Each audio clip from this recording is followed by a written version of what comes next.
Hello, everyone. My name's Jake Grant. Thank you for tuning in. Today, I'm going to be talking with Dr. Laralyn RiverWind, and it's about this whole coronavirus, COVID-19 epidemic, pandemic, whatever you want to call it. I think this is an important discussion. Some of the things that I've heard from Laralyn, just kind of as she shared some of her research, this is a discussion you guys definitely want to tune into and hear. This is really crunching the true numbers of COVID-19. How deadly is this disease? Let's look at some of the research that Dr. Laralyn's done, and I'm really interested in getting into this discussion. So, Dr. Laralyn, it's great to join you and to get to hear more about some of the things you've been looking into with COVID-19. Thank you, Jake. It's good to see you again.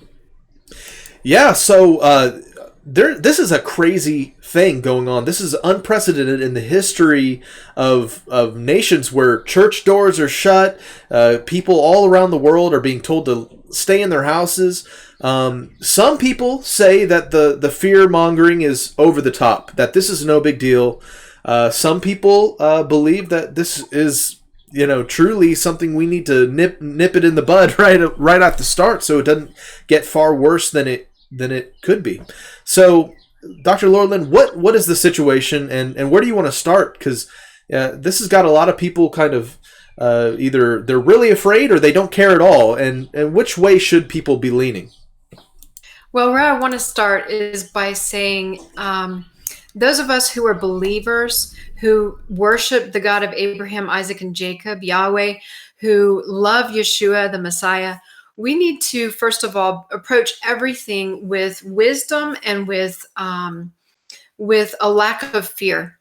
And so when we look at these matters, when we hear everybody talking about COVID-19 and everybody being pretty nervous about it, we need to really recall and remember that it is not Yahweh that gives us a spirit of fear. So I want to start there and ask everybody to keep that in mind throughout the entire program. This should be an anchor. He is our strong refuge. His name is our fortress that we run into. So that's where I want to begin, is that I don't want to instill fear in anybody. But what I do want to examine is you're seeing two extremes. You're seeing people that say, this is nothing more than a normal flu, and the mortality rate is not that high. We really shouldn't be that worried. But then on the other hand, you see all of these governmental agencies taking extreme measures. We've never in my lifetime seen international flights closed down. We've never seen school canceled due to illnesses. And so there are extreme steps that are being taken, measures being put in place for social distancing and businesses closing down. So when we look at that, we know something's going on that we don't know about. And when I began to see the measures that the government was taking, I started taking a closer look at this virus and doing a little bit of homework, which turned into a lot of homework. So what you want to do is, what's the story behind the story? And that's what everybody is looking to know. They're saying, is this a government ploy to exercise martial law, push through different legislature that they might not have otherwise been able to pass? Is this just a cover front story for something else that's going on in the background? What's happening here? So that's where I'd like to start, is looking at just the overall picture of knowing when something's not quite right.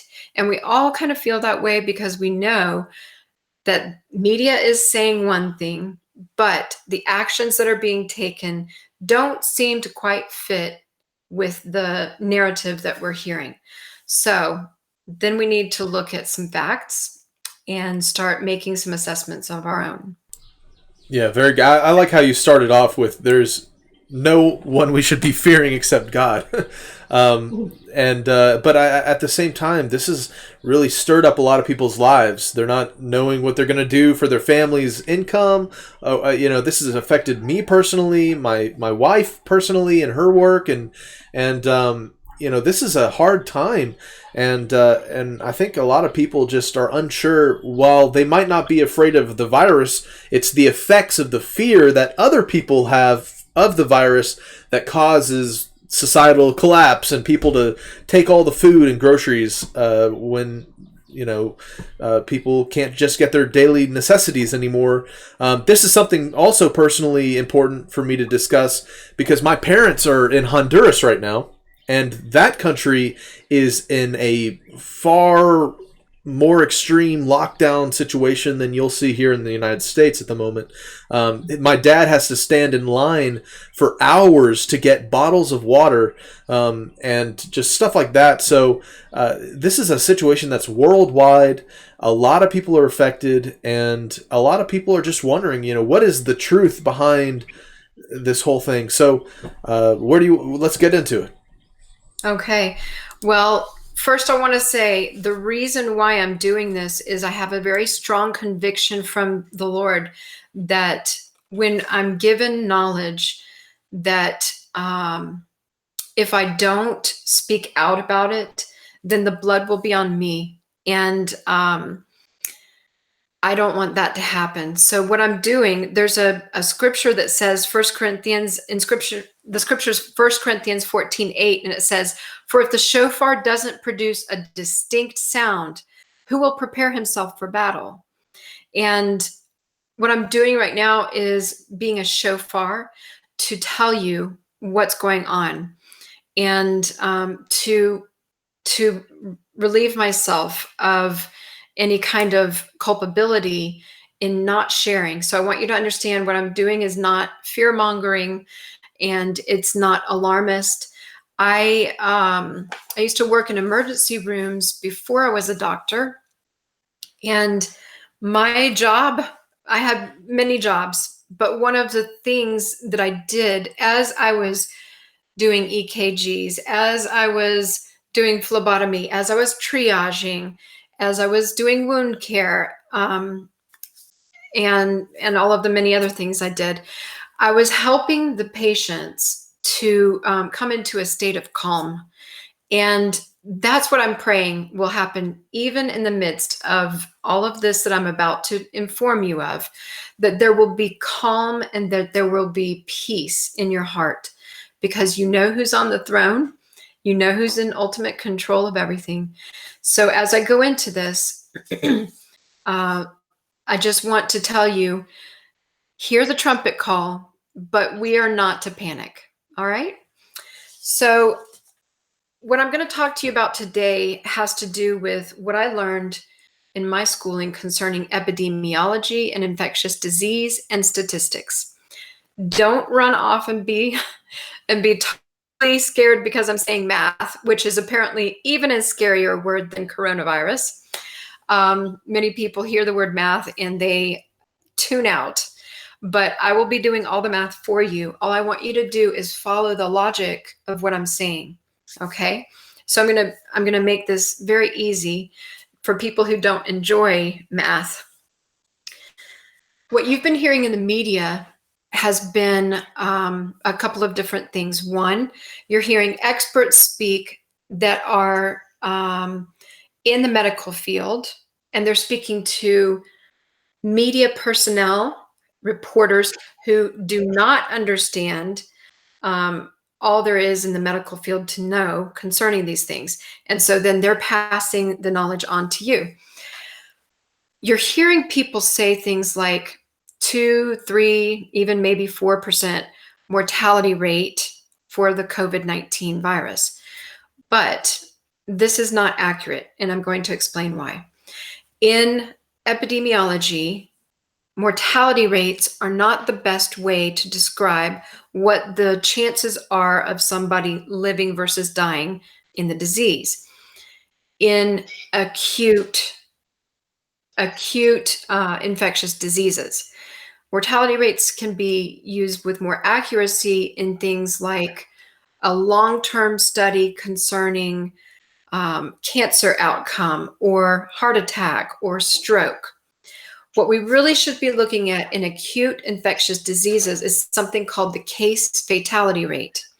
And it's calculated in a very specific way when you have something that is short-lived, in other words, 2 to 8 weeks in this case, and when it is highly contagious. So in these acute, I'm going to get my whiteboard here.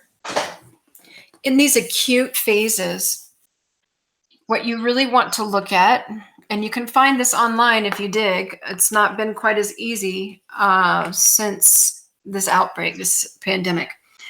But what you're going to be looking at is case fatality rate.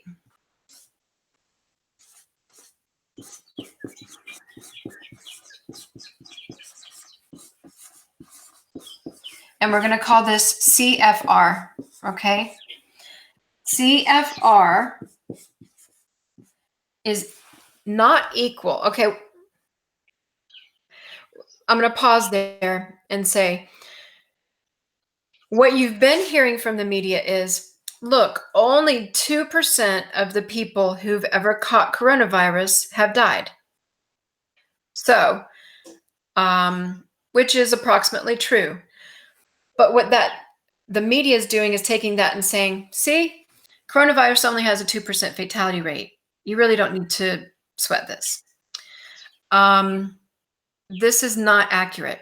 What I'm going to do is I'm going to describe to you, well, first let me give you this, and then I'll come back to it. We're going to, case fatality rate equals number of deaths over number of resolved cases. Okay? And here I'm going to explain this. Let's give an example of anybody who has contracted the virus suddenly wakes up and finds themselves in a building. This building is called the Corona building.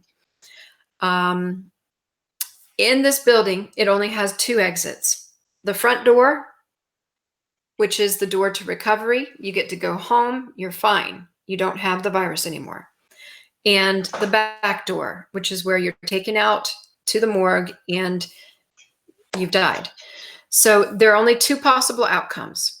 What the media is telling you is, look, of all the people who've ever been in the coronavirus building, only 2% of them have left out the back door. But what we really need to be looking at instead is of all of the people who've ever left the building, what percentage of them went out the back door versus went out the front door? That's what everybody wants to know. How many people have died versus all those that have been resolved? In a resolved case, you'll see either death or you'll see recovery. Okay, so that's another important formula. So the numerator here, I hope there's not a glare. The numerator here, you see? The numerator here, number of resolved cases. Resolved equals deaths plus recovered.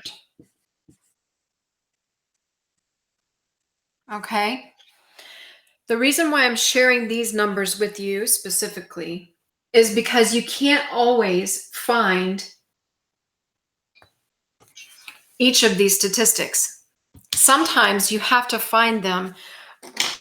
Sometimes they only give you certain portions of them, all right? And you have to calculate. And the reason why they're doing this is because they are trying not to cause mass panic. They're telling you to do all the right things. Make sure you're washing your hands, stay home, don't go out, social distancing. So they're telling you to do all of the right things, but they're not explaining to you why you need to do it. And that's what I'm doing today.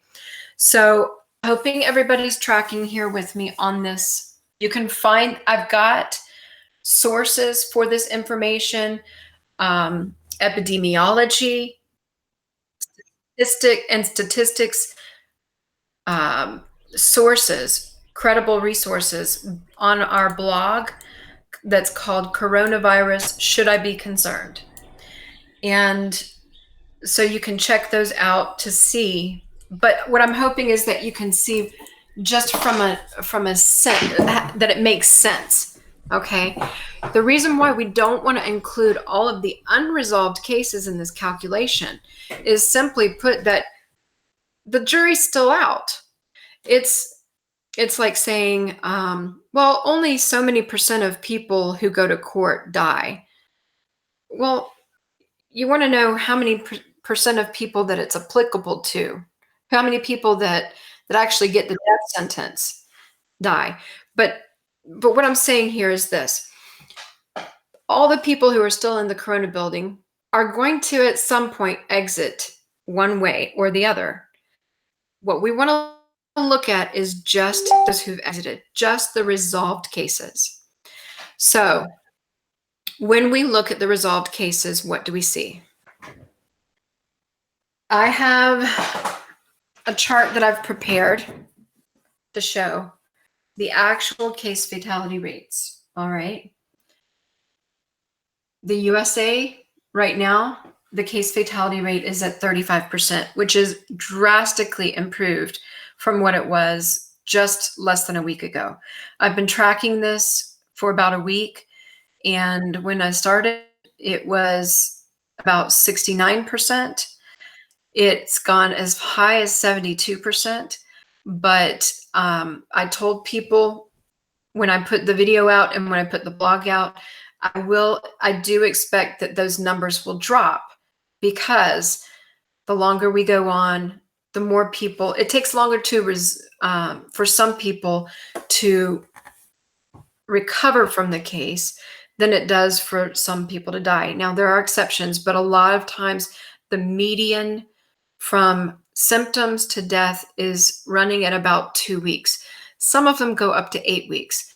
But when you're looking at recovery, it can be longer. So that affects the numbers.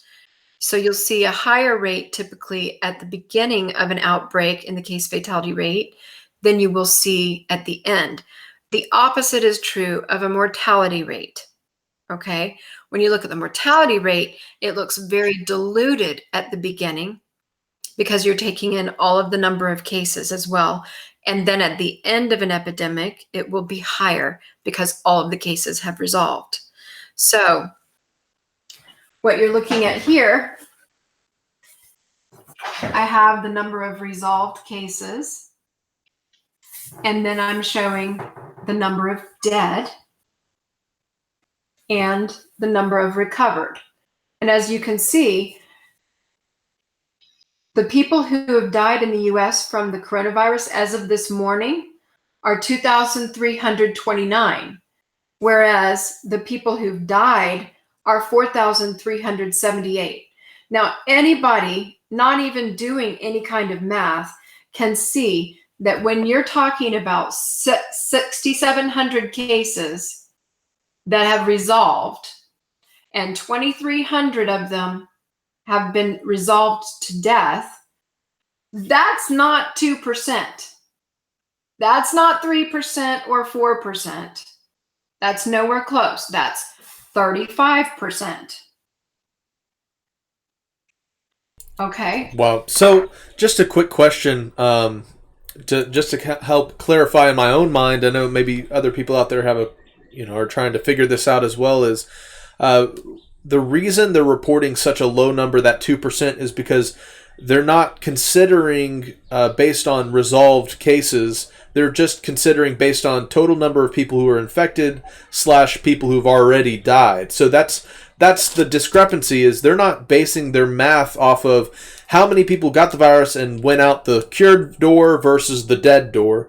And instead, they're just doing the total number of cases. So apparently, it's just now getting to 130-ish thousand people as of March 29th in the U.S. And so of those people, there's only been, what you're saying, like 6,000-7,000 resolved cases that have gone either way. Right. Okay. Correct. So I really like the Worldometers site.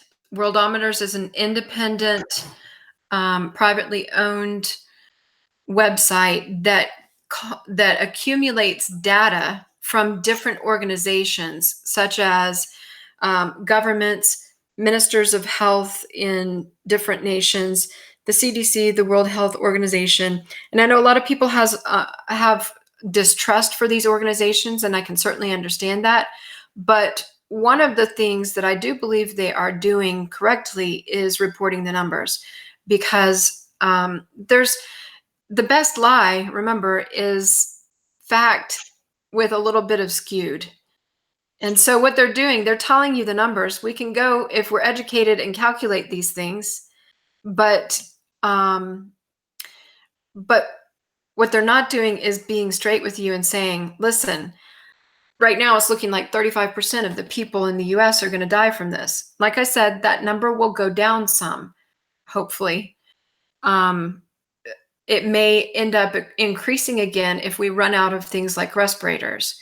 So there are things that can make it go up and down, but right now it's holding at around 35%, which is the best number I've seen in the US thus far.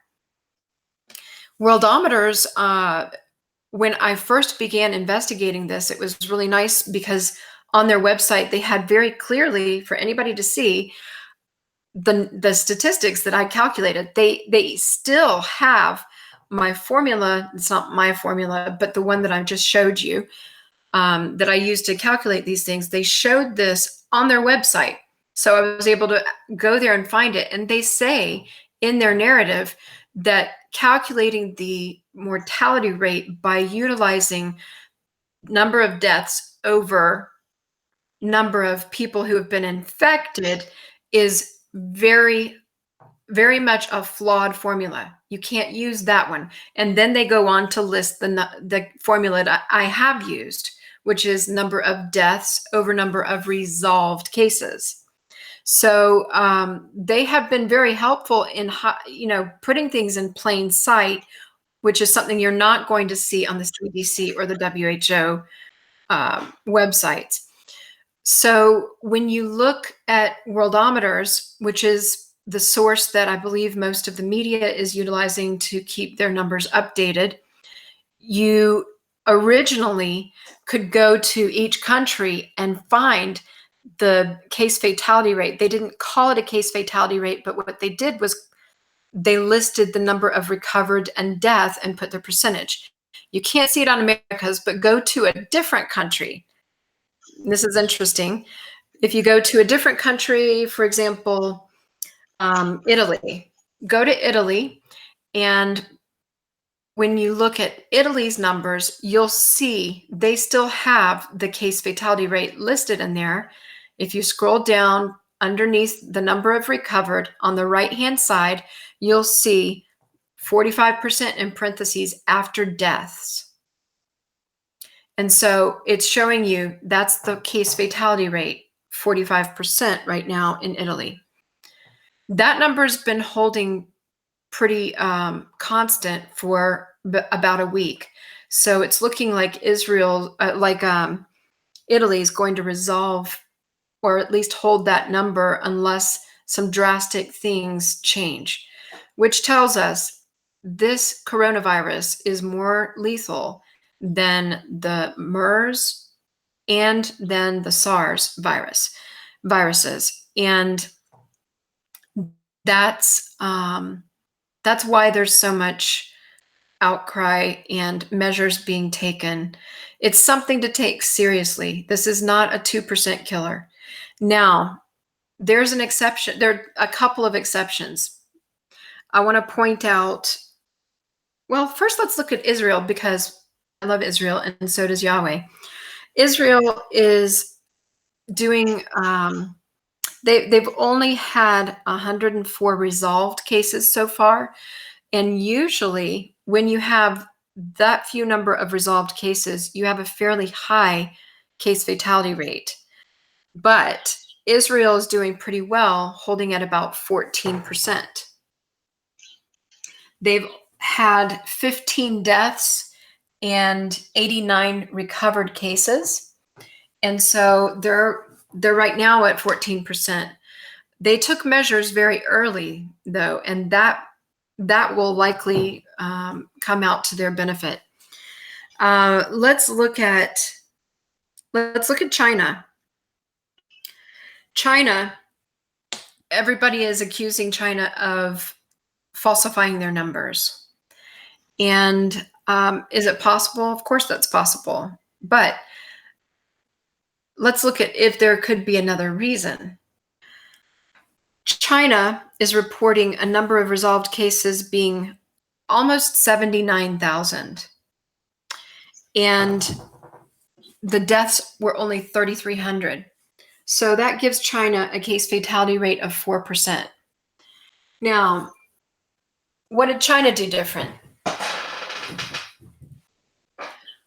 China, 85 to 95% of the COVID-19 positive tested patients were given a treatment of a combination of 20 herbs.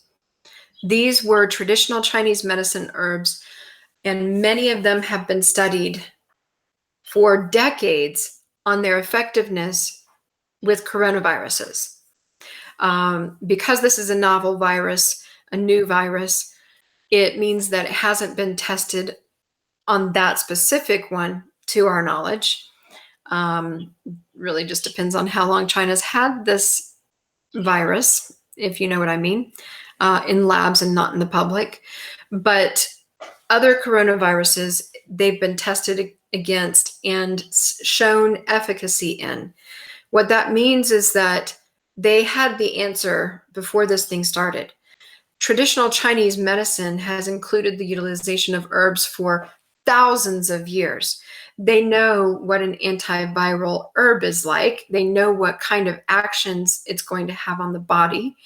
And they've done considerable amounts of tests and peer-reviewed journals, publications that have clinical and laboratory test results concerning coronavirus cases. So I believe that because 85 to 95% of their population were given these herbs in treatment, pushed by the government as a solution for this virus, this is probably one of the reasons why you have such a high success rate in a low case fatality rate in China. I just have to make the comment, and then you compare that to the Western world, and we have the doctor-prescribed medicines. We have ibuprofen here, which apparently there's news coming out that if you're taking ibuprofen, it makes the symptoms of the coronavirus when you get it worse. And so you have the westernized laboratory medicine, which apparently there's reports coming out as soon as like 3 days ago that there's a debate whether you should be taking these man-made pharmaceutical things to treat COVID-19 because it's making it worse. And then you have in China, they have all these herbalistic ways to treat viruses and flus and all that, and it's all natural. And it's interesting that they are recovering from this virus probably faster than the Western world will be able to, because we've lost touch with that natural way of treating these illnesses. It's interesting that you brought up the ibuprofen. When you look at this virus, one of the things, and it's new, so we're still learning about it, but one of the things that they've been saying is that it survives better in a colder environment than it does in a hot environment. And this is, I believe, one of the reasons why Australia has had such a good success with it as well, because this is Australia's summertime. So when you look at this virus, it's not surviving as well in heat. What's the body's natural reaction to a virus? The fever increases, your body temperature increases. And that's part of the way that your body's natural, that Yahweh made us to incorporate something that creates an unfriendly environment for a bacteria or a virus. When a fever occurs, sometimes just those 2 or 3, even a little bit higher degrees makes a difference in whether or not the bacteria or the virus can thrive, or whether it can even live. So when you take ibuprofen, you're fighting the natural mechanism that has been given to you to to create that unfriendly environment. And it can also affect things in your immune system because it's an anti-inflammatory, which in some regards is good. But what you want to watch for is fevers that go too high, where it can cause seizures and brain damage. And that's what you want to avoid. Having some amount of fever can be beneficial, especially in cases where a virus is not doing well when it comes to a more warm environment. The other thing is that many of these herbs that were given in the Chinese solution, as the Minister of Health in China put it, were made for heating the body up. So you have things like cinnamon and ginger, and I would also consider cayenne. So these are herbs that are causing your body to get hotter.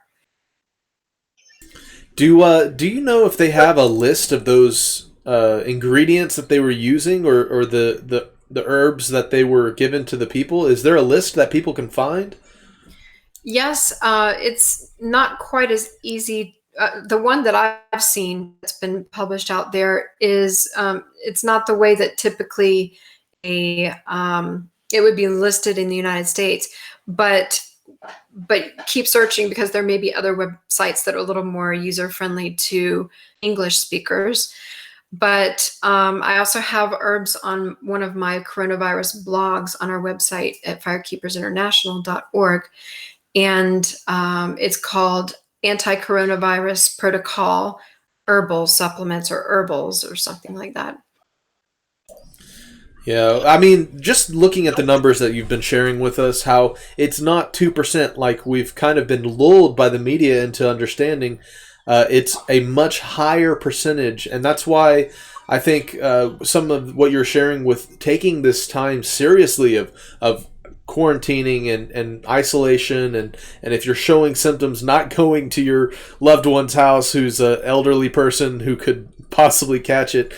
I think all of that's very important, and I think that's I mean, there's just news yesterday about how there was a big party in New York being busted because people were just throwing caution to the wind, saying, "Hey, let's throw a COVID-19 party," and of course, that it's important to take these precautions if the mortality rate truly is as high as what these numbers are showing.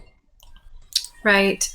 I want to read a few scriptures to you that are pertinent in this time.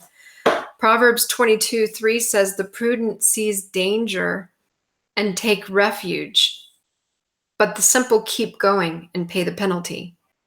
And so when you hear warnings like this, it's good to be on the cautious side.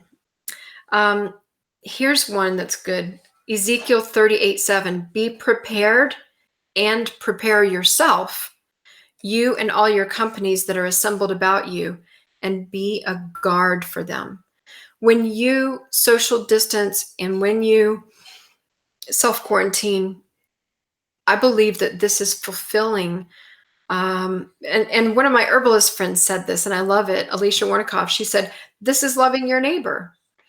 And so when we look at how do we love our neighbor, maybe you're not scared of coronavirus, and that's good not to be scared of it, but being mindful and being considerate, just because you know his name and you are protected doesn't mean that everybody else out there does. And we're accountable for our actions. We're supposed to be obeying the government when there are relevant things like this, unless they're telling you to deny the Messiah and get the mark. We're supposed to be obedient to the government. Why? Well, things like this. They're not going to tell you everything because they don't want to cause mass panic. And people are already kind of in panic mode. But still, if you obeyed them and didn't have these rebellious inclinations, then you would be safer. other people would be safe. It's just a considerate thing to do, to not be out there spreading the virus just because you're not concerned that you're going to get sick and die from it. What about your neighbor? What about people that you expose if you're a carrier? Maybe you're given the protection of being a carrier and not coming down with it, but what does that do for everybody else that you're exposed to? Everyone else who you were exposed to it could kill a large number of them. So it's a way of being considerate and kind and loving. Here's some more verses. There are actually verses that deal with this in Scripture. Isaiah 26:20. Go, my people, enter your rooms and shut your doors behind you. Hide yourselves a little while until the wrath has passed. And that's a good verse for right now. 1 Peter 1:13 says, therefore, prepare your minds for action. Keep sober in spirit. Fix your hope completely on the grace to be brought to you at the revelation of Yeshua HaMashiach. And so we look at how we can have peace of mind just by staying our mind on the Messiah. We can have complete peace, but yet still use wisdom and caution. Wisdom tells you, hey, there's a pit. Don't walk into it. Many times people get this attitude of, that rule doesn't apply to me because I'm not scared of it. God will protect me. What does Scripture say? What does the Father say? He says, for example, draw nigh unto me, and I will draw nigh unto you.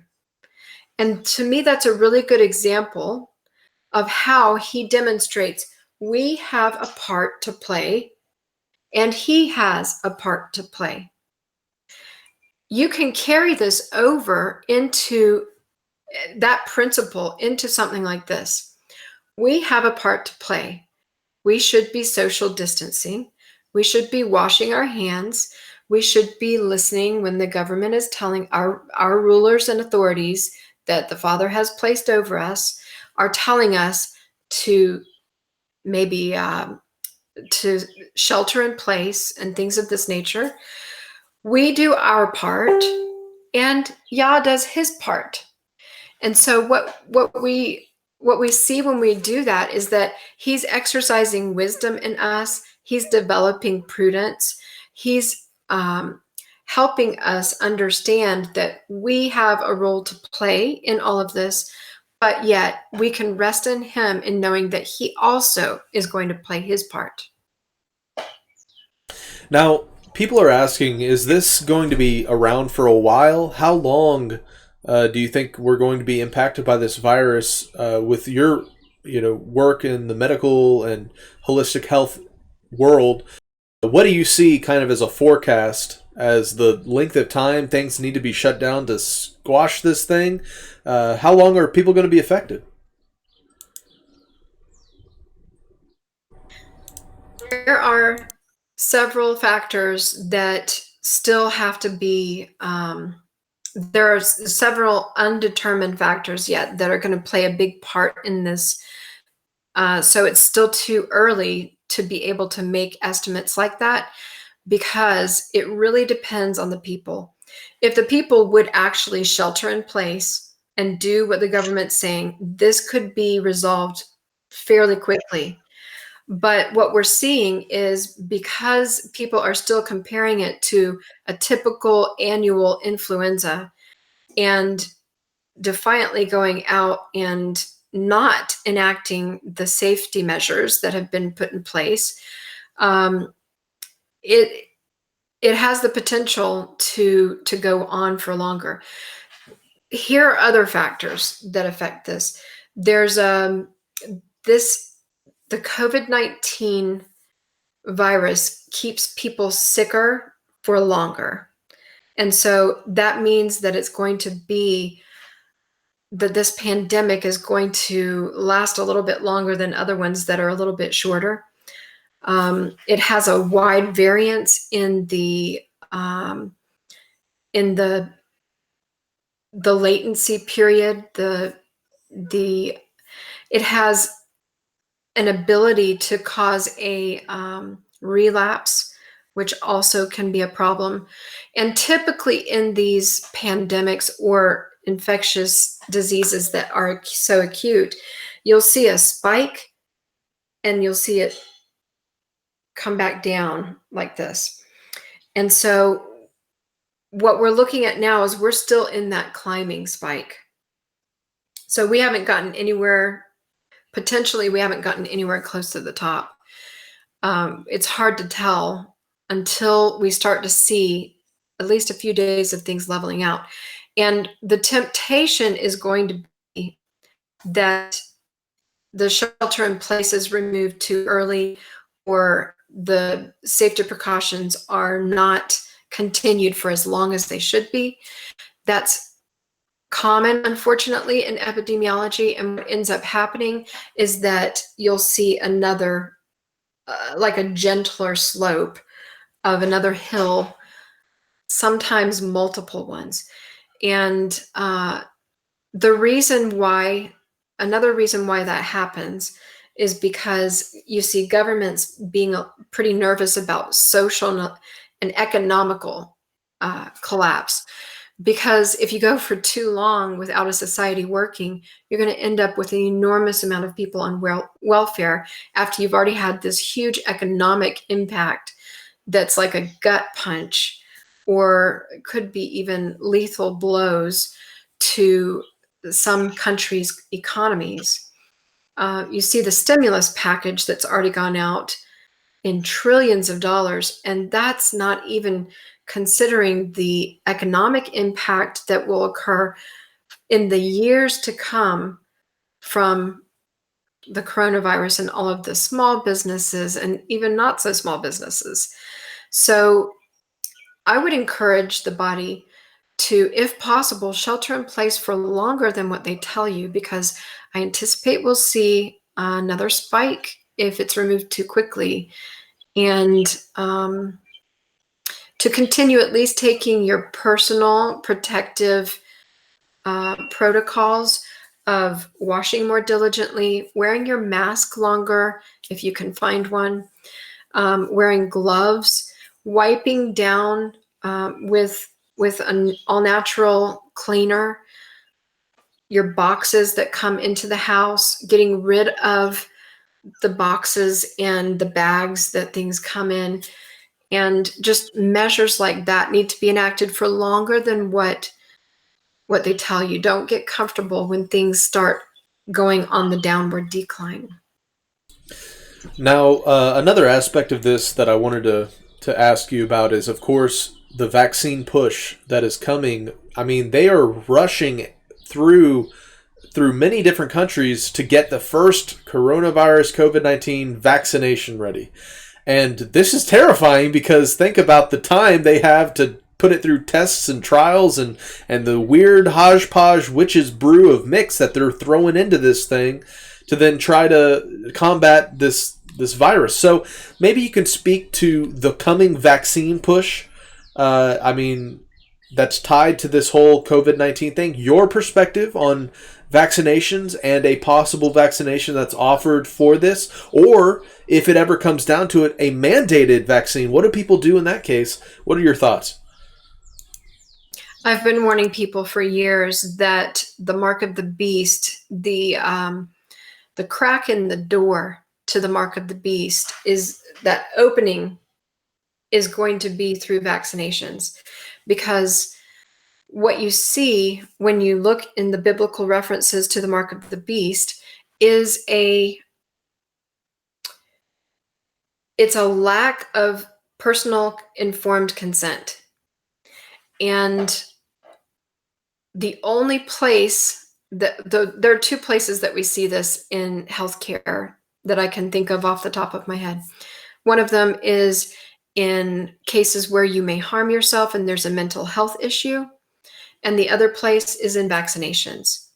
You see fear in the general populace of anybody who doesn't have vaccinations is going to end up being a danger to those who do have a vaccination. And I say you shouldn't be arguing on both sides of that coin. If you believe that vaccinations are the cure-all, then why are you even worried about somebody who's not vaccinated? But yes, there are major health concerns and spiritual concerns that go along with forced vaccinations. And I do believe that this is the shoe-in for the mark of the beast. There are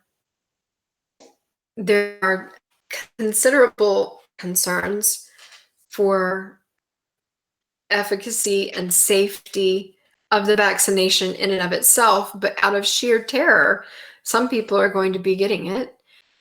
So, I encourage you to do your homework on vaccinations. I was a hard sell. My history was I was in allopathic medicine on that track. I'm a biologist. I went into the healthcare industry, worked in hospitals, and was training to become a medical doctor in emergency medicine. I left allopathic medicine before I finished getting a degree and went and got my doctorate of naturopathy instead. Even after I had my doctorate of naturopathy, it was still, vaccinations were an area where I wasn't really signed on immediately with all of the rest of my peers. It was only after I did my own independent studies on this topic and looked at the details of what the ingredients are, looked at the details of the evidence out there that supported the fact that there are some major side effects that are common with vaccinations, that really I ended up swaying to the side of anti-vaccination. And actually, let me specify, if I were truly to define myself, I wouldn't call myself an anti-vaccinator. I would call myself a pro-choice vaccinator. And don't confuse me. Don't confuse in this. Let me finish. What I'm saying is, that person over there, whoever they are, if they want to get a vaccination, they should be free to get a vaccination. If I don't want to get a vaccination, there should be no problem with me not getting a vaccination. I shouldn't have to explain to anybody why I don't want a vaccination. I shouldn't have to be pushing for spiritual exclusions or any kind of clause out there. There shouldn't be anything that could make me feel forced or coerced or anything less than a free adult decision maker concerning a vaccination. You shouldn't have to give an excuse. This is your body. This is America, where we have constitutional rights concerning our health and our body. And if we don't want somebody else to put something into our body, then the answer is no. And it should be just that simple. If we want to place ourselves at what everybody else calls at risk because we don't want to have a vaccination, that's our choice. And I believe that the people out there who would push this on somebody else do not have constitutional rights in the forefront of their mind. They have fear.